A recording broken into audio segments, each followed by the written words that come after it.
ಬೇಕು ಅಂತಾರೆ ಮಕ್ಕಳು ಇರದವರು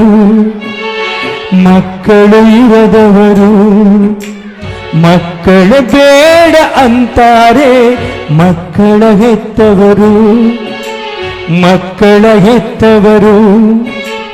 ಈ ಭೂಮಿಲಿ ಆನಂದ ಇವರಿಂದ ಈ ಬಾಳಲ್ಲಿ ಕಣ್ಣೀರು ಇವರಿಂದ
ಹೆಸರಿಗೆ ರಘುವೀರ ಅನ್ನೋರು 25,000 ರೂಪಾಯಿ ಕಳಿಸಿದ್ದಾರೆ.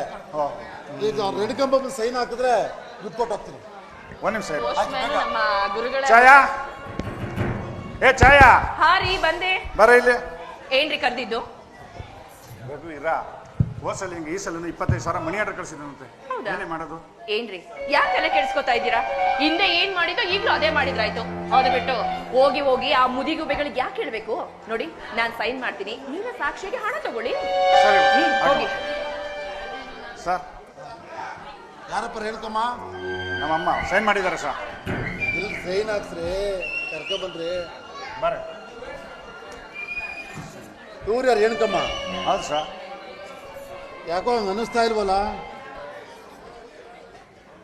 ಯಾಕೋ ನೋಡಿದ್ರೆ ನನಗೆ ಅನುಮಾನ. ಇರ್ಲಿ, ಬನ್ನಿ ಸೈನ್ ಹಾಕಿ. ಅಯ್ಯ, ನನ್ನೇನು ನೋಡ್ತೀರ? ಹಾಕ್ರಿ. ತಗೊಳ್ಳಿ. ಅವ್ರ ಮಗ ಯಾರಪ್ಪ? ಇನ್ನು ಯಾರೋ ವಿಟ್ನೆಸ್ ಹಾಕ್ಬೇಕು, ಸಾಕ್ಷಿ ಹಾಕ್ಬೇಕು. ಸಾಕ್ಷಿ ನಾನು ಹಾಕ್ತೀನಿ ಸರ್. ಹಾಕಪ್ಪ.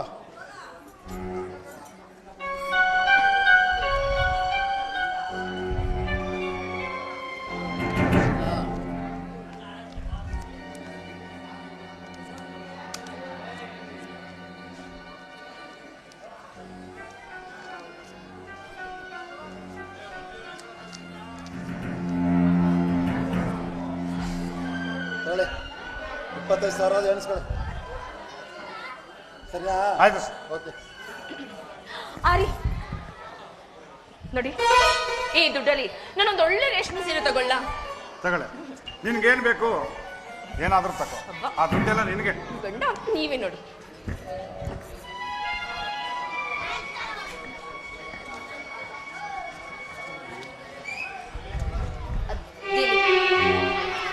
ದಿಲೀಪ, ಮನೆ ಕಡೆ ಪೋಸ್ಟ್ ಮ್ಯಾನ್ ಬಂದೋಗಿದ್ ನೋಡ್ದೆ. ರಘುವೀರನ್ ಸಮಾಚಾರ ಏನಾದ್ರೂ ಗೊತ್ತಾಯ್ತೇನೋ? ಇನ್ನು ನಿಮ್ಗೆ ರಘುವೀರನ್ ಬಿಚ್ಚು ಬಿಡ್ಲೇ ಇಲ್ವಾ? ಅದು ಯಾವ ಕೆರೆಯಲ್ಲಿ ಬಿಚ್ಚ ಅಂತ ಏನೋ? ಯಾಕೋ ಹಾಗೆಲ್ಲ ಮಾತಾಡ್ತೀಯ? ಎಷ್ಟೇ ಆದ್ರೂ ನೀನ್ ಒಡ ಹುಟ್ಟ ತಮ್ಮನ್ವೇನೋ.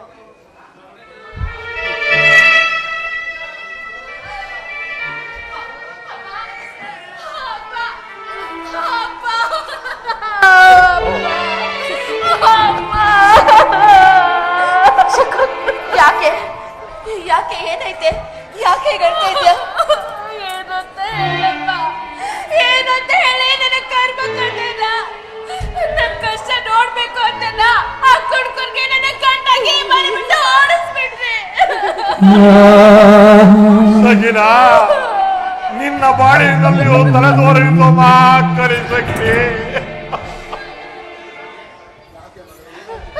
ಏಕ ಮಗಳೇ, ಏನಾಯ್ತು? ಏನಂತ ಹೇಳಪ್ಪ, ಏನಂತ ಹೇಳಿ ನನ್ನ ಕರ್ಮ ಕಥೆನ. ನನ್ನ ಕೈ ಹಿಡ್ದವ್ರ ಕೆಟ್ಟ ಚಟಗಳಿಗೆ ಬಲಿಯಾಗಿ ಮನೇಲಿರೋ ವಸ್ತು ಒಡವೆ ಎಲ್ಲ ಕೂಡ ಮಾರಾಯ್ತು.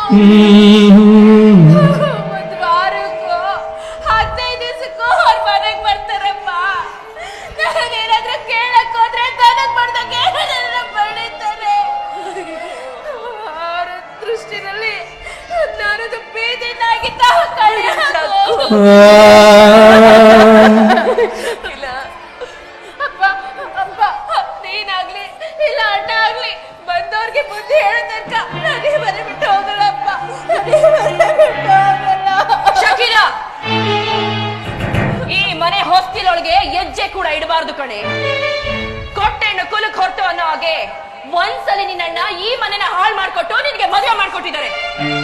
ಇಷ್ಟಾದ್ಮೇಲೆ ನಿನ್ ತವ್ರ ಮನೆ ಸೇರೋದಕ್ಕೆ ನಾನ್ ಆಸ್ಪದ ಕೊಡಲ್ಲ ಕಣೆ. ಏಯ್, ಮುಖ ಏನ ನೋಡ್ತಾ ನಿಂತಿದ್ಯಾ? ನಡಿಯ.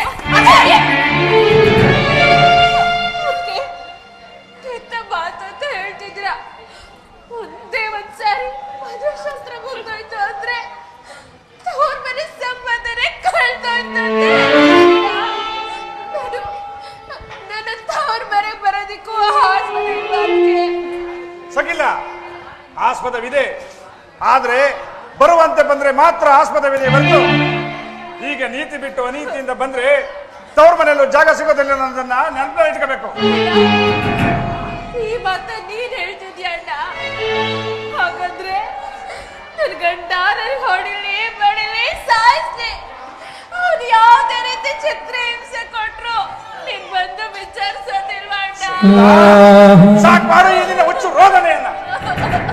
ನೋಡು, ನಿನ್ನ ಗಂಡನ ಗುಣ ಅವಗುಣಗಳನ್ನ ತಿದ್ದಿ ನಡೆಸಬೇಕಾಗಿದ್ದು ಹೆಂಡತಿ ಆದವಳ ನಿನ್ನ ಕರ್ತವ್ಯ ಹೊರತು ಮದುವೆ ಮಾಡ್ಕೊಟ್ರೆ ಬಂದು ಬಾಂಧವರಿರಲ್ಲ. ನಿನ್ನ ಗುಣ ಬಂದ ಎಡೆಯನ್ನ ನೀನು ತಿನ್ಬೇಕು. ಹೊರಟೋಗು ಸುಮ್ಮನೆ ಮನೆಯಿಂದ. ದಿಲೀಪ, ಯಾಕೋ ಇಷ್ಟೊಂದು ನಿರ್ದಯಾಗಿ ಮಾತಾಡ್ತಿದ್ಯಾ? ಅವಳು ನಿನ್ ಒಡವಡ್ ತೊಳ್ಕೊಂಡು ಅವಳೇ ನಿಮ್ ಮನೆಗ್ ಬಂದು ನನಗ ಆಸ್ತಿ ಕೊಡಿ, ಹಣ ಕೊಡಿ, ಒಡವೆ ಕೊಡಿ ಅಂತ ಕೇಳ್ತಿದ್ದಾಳೆ. ನನ್ನ ಗಂಡ ಕುಡ್ಕ ಮನೇಲಿ ಚಿತ್ರ ಹಿಂಸೆ ಕೊಡ್ತಿದ್ದಾನೆ, ಬಂದು ಅವನಿಗೆ ಬುದ್ಧಿ ಹೇಳಿ ಅಂತಿದ್ದಾಳೆ. ಅದು ಅದೇ, ಅವನು ನಿನ್ ಸ್ನೇಹಿತ ಕಡು. ನೀನ್ ಒಂದಿನ ರಜಾ ಹಾಕಿ ಅವನ್ಗೋಗ್ ಬುದ್ಧಿ ಹೇಳಿದ್ರೆ ನಿಂಗೆ ಸ್ವಲ್ಪ ಪುಣ್ಯನಾದ್ರೂ ಬರುತ್ತಪ್ಪ. ನೋಡಿ, ಅವರು ಗ್ರಜನೂ ಇಲ್ಲ, ಏನೂ ಇಲ್ಲ. ಹೌದಲ್ವೇನ್ರಿ?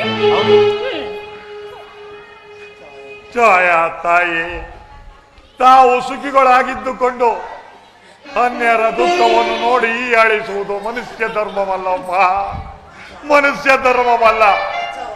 ವಿಚಾರ ಮಾಡು, ನನ್ನ ಮಗಳಿಗೆ ಕಷ್ಟ ಬಂದದ್ದು ನಿನಗೆ ಬಂದಿದ್ದರೆ ನೀನೇನು ಮಾಡುತ್ತಿದ್ದೆ ತಾಯಿ? ನೀನೇನು ಮಾಡುತ್ತಿದ್ದೆ? ಏನ್ ಮಾಡ್ತಿದ್ದೆ ಅಂದ್ರೆ ನನ್ನ ಗಂಡನ ಚೆನ್ನಾಗ್ ಬುದ್ಧಿ ಹೇಳಿ ದಾರಿ ತರ್ತಾ ಇದ್ದೆ. ವಿಧಿ ವಿಲಾಸದಿಂದ ನಿನ್ನ ಗಂಡ ನಿನ್ನ ಮಾತನ್ನು ಕೇಳದಿದ್ದರು ಆಗಲೂ ಸಹ ನೀನು ತವರ ಮನೆಗೆ ಹೋಗುತ್ತಿರಲಿಲ್ಲವೇನಮ್ಮ? ತವ್ರ ಮನೆಯವ್ರು ಕರೀದೇನೆ ತವ್ರಿಗೆ ಹೋಗೋದಕ್ಕೆ ನಾನೇ ನಿನ್ನ ಮಗಳಂತೆ ಗಯ್ಯಾಳಿ ಅಲ್ಲ. ಒಂದ್ ವೇಳೆ ನನ್ನ ಗಂಡ ನನ್ನ ಮಾತನ್ನೇನಾದ್ರೂ ತಿರಸ್ಕಾರ ಮಾಡಿದಿದ್ರೆ ಯಾವ್ದಾದ್ರು ಕೆರೆಗೋ ಬಾವಿಗೋ ಬಿದ್ದು ಪ್ರಾಣ ಕಳ್ಕೊತಿದ್ದೆ ವಿನಃ ಮತ್ತೆ ತವ್ರ ಮನೆಗೆ ಓಡ್ ಬರ್ತಾ ಇರ್ಲಿಲ್ಲ. ಅರ್ಥಾಯ್ತು ಅದಕ್ಕೆ, ಅರ್ಥಾಯ್ತು. ನೀವು ಕರೀದೆ ಮನೆಗೆ ಬಂದದ್ದು ನನ್ನ ದೊಡ್ಡ ಸರಿ. ಅದಕ್ಕೆ ನಾನಿನ್ನೊಂದು ಕ್ಷಣ ಕೂಡ ಈ ಮನೇಲಿ ಇರಲ್ಲ. ನಾನು ಮತ್ತೆ ನನ್ನ ಗಂಡನ ಮನೆಗೆ ಹೊರಟೋಗ್ತೀನಿ. ಆದ್ರೆ ನೋಡಿ, ನಾನು ಊಟ ಮಾಡಿ 3 ದಿನ ಆಯ್ತು. ಮತ್ತೆ ವಾಪಸ್ ಹೋಗೋದಕ್ಕೆ ನನ್ನ ಕಾಲಲ್ಲಿ ಸ್ವಲ್ಪ ಕೂಡ ಶಕ್ತಿ ನನಗೆ. ಒಂದೇ ಒಂದು ತಂಡ ಕೊಟ್ಬಿಡಿ, ಹೊಸ್ಲಿ ದಾಚೆ ಅಳ್ಸೋಗಿದ್ರೆ ಪರವಾಗಿಲ್ಲ, ನಾಯಿ ತರ ಹೊರಟೋಗ್ತೀನಿ. ಇಲ್ಲ ಅಂತ ಮಾತ್ರ ಹೇಳ್ಬೇಡಿ. ಅದಕ್ಕೆ ನಿಮ್ಮ ಕೈ ಮುಗಿತೀನಿ, ಬೇಕಿದ್ರೆ ನಿಮ್ಮ ಕಾಲ್ಗೂ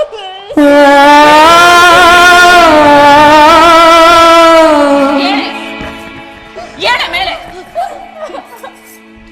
ನಿನಗೆ ನಾನ್ ಊಟ ಹಾಕೋದ? ಗಂಡನನ್ನ ಬಿಟ್ಟು ಯಾವ ಮಿಂಡನ್ ನಂಬ್ಕೊಂಡು ಓಡ್ಬಂದಿದ್ಯೋ ಏನೋ, ನಿನ್ನಂತ ಜಾರನೆ ಪಿಂಡಕ್ಕೆ ನಾನ್ ಊಟ ಹಾಕೋದ? ಸಾಧ್ಯನೇ ಇಲ್ಲ ಕಣೆ. ನಡಿಯೇ. ಏನೇ ಹಾಳಾದವಳೆ, ನೀನು ಬಂದು ಅನ್ನಿಸ್ಕೊಳ್ಳೋದು ಅಂದ್ರೆ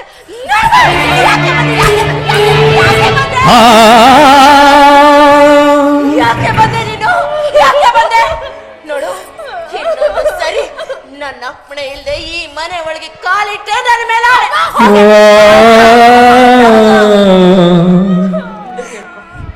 ರೀ ಬನ್ರಿ, ಇವ್ರಿಗೆ ಯಾವಾಗ್ಲೂ ಇದ್ದಿದ್ದೆ. ಬನ್ನಿ, ನಾನ್ ನಿಮ್ಗೋಸ್ಕರ ಬಿಸಿ ಬಿಸಿ ಸ್ಟ್ರಾಂಗ್ ಕಾಫಿ ಮಾಡ್ತೀನಿ. ಬರಬಾರದು ನೊಂದ ಹೆಣ್ಣು ತವರಿಗೆ ಬರಬಾರದು ಬರಬಾರದು ನೊಂದ ಹೆಣ್ಣು ತವರಿಗೆ ಬರಬಾರದು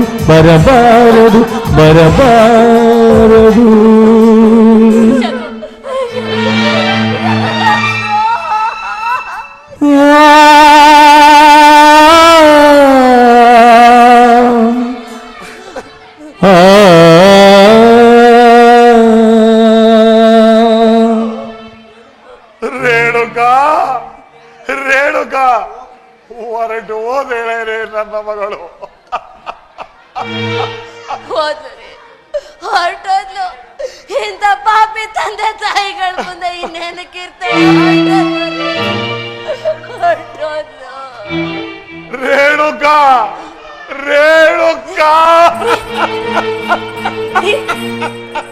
ಏನಾಯ್ತ್ರಿ?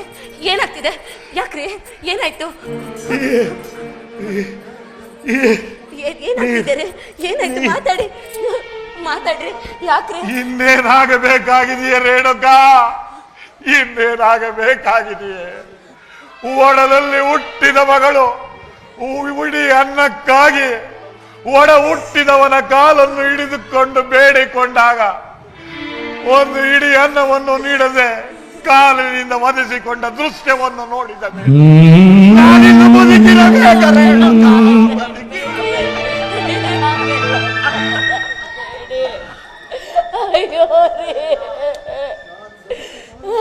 ಬದುಕಬಾರದು ರೇಣುಕಾ, ನಾನಿಲ್ಲ ಬದುಕಬಾರದು.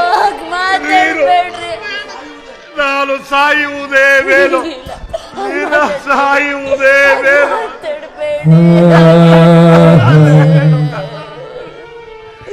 ನೀರು ನೀರು ನೀರು ನಿಲ್ಲು ರೇಣುಕಾ, ನಿಲ್ಲು. ಯಾವ ಮನೆಯಲ್ಲಿ ನನ್ನ ಮಗಳಿಗೆ ಒಂದು ಇಡೀ ಅನ್ನ ಸಿಗಲಿಲ್ಲವೋ ಆ ಮನೆಯ ನೀರು ನನಗೆ ಬೇಡ ರೇಣುಕಾ, ಬೇಡ. ಎಲ್ಲಿಯಾದರೂ ದೂರ ಹೋಗಿ ತೆಗೆದುಕೊಂಡು ಬಾರೆ, ತೆಗೆದುಕೊಂಡು ಬಾ. ನಾನು ಬೇಗ ಬರ್ತೀನಿ ರೀ.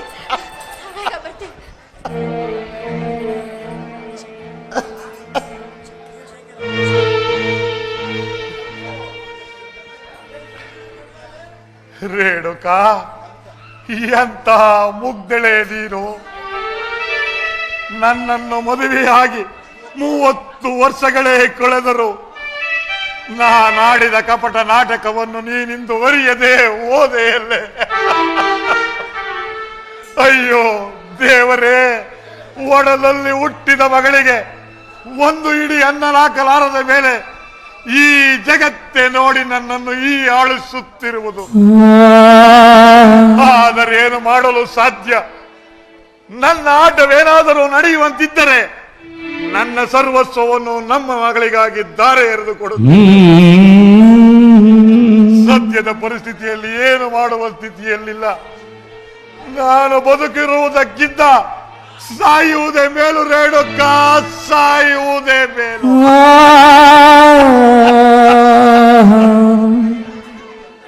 ಅಯ್ಯೋ ದೇವರೇ, ಕೈ ಹಿಡಿದ ಹೆಂಡತಿಗೆ ಮೋಸ ಮಾಡಿ ಯಮಲೋಕಕ್ಕೆ ದಾರಿ ಹಿಡಿದಿರುವೆ. ನನ್ನನ್ನು ಕ್ಷಮಿಸು ರೇಣುಕಾ, ಕ್ಷಮಿಸು. ಅಮ್ಮ ತಾಯಿ ಗೃಹಲಕ್ಷ್ಮಿ, ನಾನು ಯಾವ ತಪ್ಪು ಮಾಡಿದನೆಂದು ನನಗೆ ಇಂದು ಕಠೋರವಾದ ಶಿಕ್ಷೆಯನ್ನು ನೀಡುತ್ತಿರುವೆ ತಾಯಿ. ನಿನ್ನ ಮಡಿಲಿನಲ್ಲಿ ಆಡಿ ಬೆಳೆದ ಈ ರಾಮಜ್ಜನಿಂದು ನಿನ್ನ ಮಡಿಲಿನಿಂದ ಜಾರಿ ಹೋಗುತ್ತಿದ್ದಾನೆ. ನನ್ನನ್ನು ಕ್ಷಮಿಸು ತಾಯಿ, ನನ್ನನ್ನು ಕ್ಷಮಿಸು.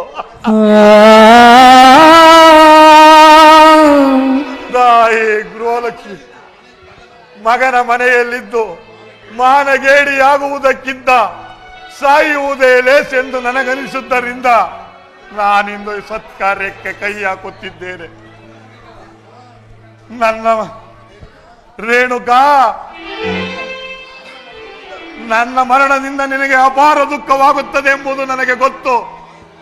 ಆದರೆ ಉಪಾಯವಿಲ್ಲ ರೇಣುಕಾ, ಉಪಾಯವಿಲ್ಲ. ಭವದ ಬಿರುಗಾಳಿಗೆ ಸಿಕ್ಕಿ ತರಗೆಲೆಯಂತಾಗಿದೆ ಈ ನನ್ನ ದೇಹ. ಕಾವೇರಿಯ ಪುಣ್ಯ ನದಿಯಲ್ಲಿ ವೀಣ ಹೊಂದಲು ಬಯಸುತ್ತಿದೆ ಈ ನನ್ನ ಆತ್ಮ. ಆದ ಕಾರಣ ಈ ಸತ್ಕಾರ್ಯಕ್ಕೆ ನಾನು ಕೈ ಹಾಕುತ್ತಿದ್ದೇನೆ. ಕೈ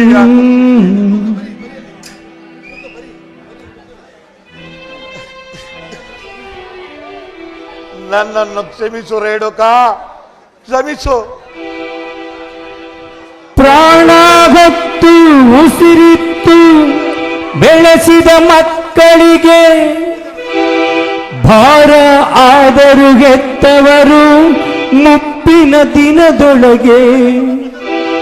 ಬುದ್ಧಿಯಿಲ್ಲದ ಮಕ್ಕಳಿಗೆ ಬೋಧಿಸು ಅಂತಾರೆ, ಬುದ್ಧಿ ಕಲಿಸೋ ಮಕ್ಕಳಿಗೆ ವಂದಿಸು ಅಂತಾರೆ. ಈ ಭೂಮಿಲಿ ಆನಂದ ಇವರಿಂದ, ಈ ಬಾಳಲ್ಲಿ ಕಣ್ಣೀರು ಇವರಿಂದ. ಮಕ್ಕಳು ಬೇಕು ಅಂತಾರೆ ಮಕ್ಕಳು ಇರದವರು, ಮಕ್ಕಳ ಇರದವರು. ಮಕ್ಕಳ ಬೇಡ ಅಂತಾರೆ ಮಕ್ಕಳ ಹೆತ್ತವರು, ಹೆತ್ತು ನಿತ್ಯ ಅತ್ತವರು.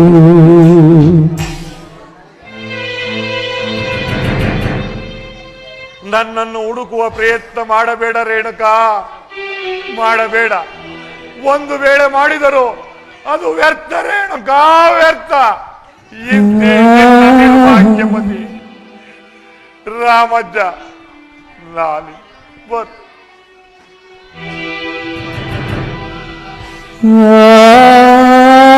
ಚಪ್ಪಲಿ ಎಲ್ಲ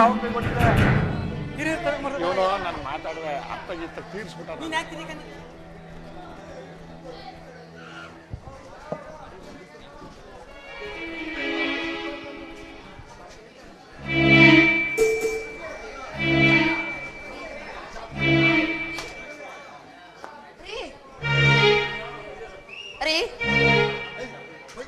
ಏನು ಅಂದ್ರೆ ರೀ ರೀ ಎಲ್ಲೋದ್ರಿ ಇವರು? ಇಲ್ಲೇ ಇರಿ, ನೀರ್ ತರ್ತೀನಿ ಅಂದ್ರೆ. ರೀ ಏನು ಅಂದ್ರೆ ಎಲ್ಲೋ?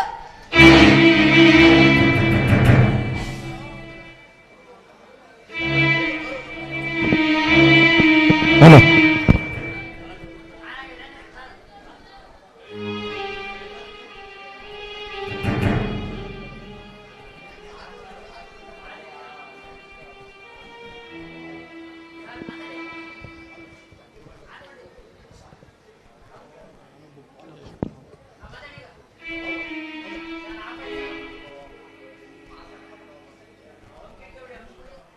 ಹಲೋ ರೇಣುಕಾ, ರೇಣುಕಾ, ನನ್ನ ಮಗಳು ನನ್ನ ಕಣ್ಣೆದುರಿಗೆ ಮನೆ ಬಿಟ್ಟು ಹೋದ ನೋಡ್ತಾ ಇದ್ರೆ ನನಗೆ ಬದುಕೋದಕ್ಕೆ ಇಷ್ಟ ಇಲ್ಲ ರೇಣುಕಾ.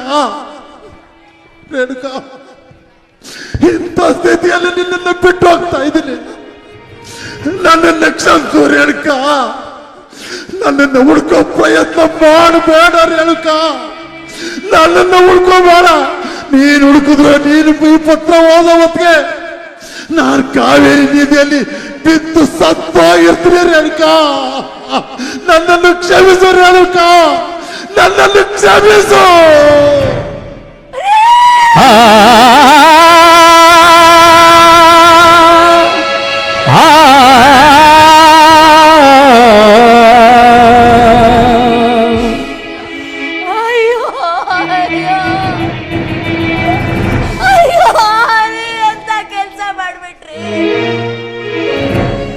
ಯಾವಾಗ್ಲೂ ನಿನ್ನೆಲ್ಲಾಗಿರ್ತೀನಿ ರೇಣುಕಾ, ನೆಲ್ಲಾಗಿರ್ತೀನಿ ಅಂದವರು ನನ್ನನ್ನು ಹೊಂಟಿ ಆಗ್ಬಿಟ್ಟು ನಿಮಗ್ ಮನಸ್ಸು ಹೇಗ್ರಿ ಬಂತು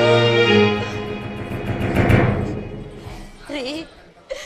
ನಿನ್ನ ಜೊತೆಗೆ ಯಾವಾಗ್ಲೂ ಹೆಜ್ಜೆಯಾಗಿರ್ತೀನಿ ರೇಣುಕಾ ಅಂದವರು ಈಗ ನನ್ನನ್ನ ಒಂಟಿಯಾಗಿ ಹೇಗ್ರಿ ಬಿಟ್ಟೋದ್ರಿ, ಹೇಗೆ ಬಿಟ್ಟೋದ್ರಿ?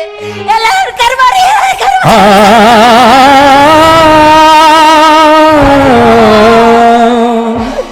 ಅಯ್ಯೋ, ಮುತ್ತಿನಂತ 3 ಮಕ್ಕಳು ನಮ್ಮದೇ ಸಂದ್ರ ಸಂಸಾರ ಅಂತಿದ್ವಲ್ರಿ. ಇರೋ ಒಬ್ಳು ಮಗಳಿಗೆ ಒಳ್ಳೆ ಮನೆ ಸೇರ್ಸಕ್ಕಾಗದೆ ಇರೋರು ನಾವೆಂತ ತಂದೆ ತಾಯಿರಿ.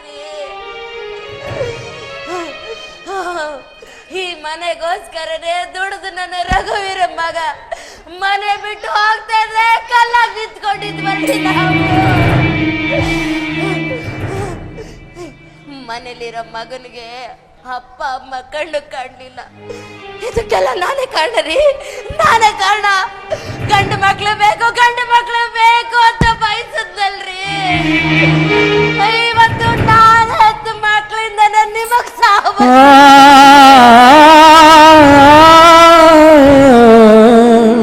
ರೇಣುಕ, ನಿನ್ನ ಕೊರಳ ಮಾಂಗಲ್ಯ ಬಿಚ್ಕೊಡೆ ಅಂದ್ರು ನಾನು ಇಷ್ಟು ನೋವು ಪಡ್ಲಿಲ್ಲವಲ್ಲ. ಮಾಂಗಲ್ಯ ಭಾಗ್ಯನ ಕಿತ್ಕೊಂಡು ಹೊರಟೋದ್ರೆ. ಅಯ್ಯೋ ಅಯ್ಯೋ, ಇನ್ ಮುಂದೆ ನನ್ನ ನೋಡ್ದವ್ರು ಅವಳೊಬ್ಳು ವಿಧವೆ ರೇಣುಕ, ಮುಂಡ ರೇಣುಕ ಮಾಡ್ಬಿಟ್ರಿ. ಇನ್ನಿವಳ ಹಣೆಯಲ್ಲಿ ಸಿಂಧೂರವಿಲ್ಲ, ಇನ್ನಿವಳ ಮುಡಿಯಲ್ಲಿ ಪುಷ್ಪವಿಲ್ಲ, ಇನ್ನಿವಳ ಕೊರಳಲ್ಲಿ ಮಾಂಗಲ್ಯವಿಲ್ಲ, ಇನ್ನಿವಳ ಕೈಯಲ್ಲಿ ಸೌಭಾಗ್ಯನಾದ ಬಳೆಗಳಿಲ್ಲ. ಇನ್ನೆಂದು ಇವಳು ಮುತ್ತೈದೆಯಲ್ಲ, ಮುತ್ತೈದೆಯಲ್ಲ. ಆ ಆ ಆ ಆ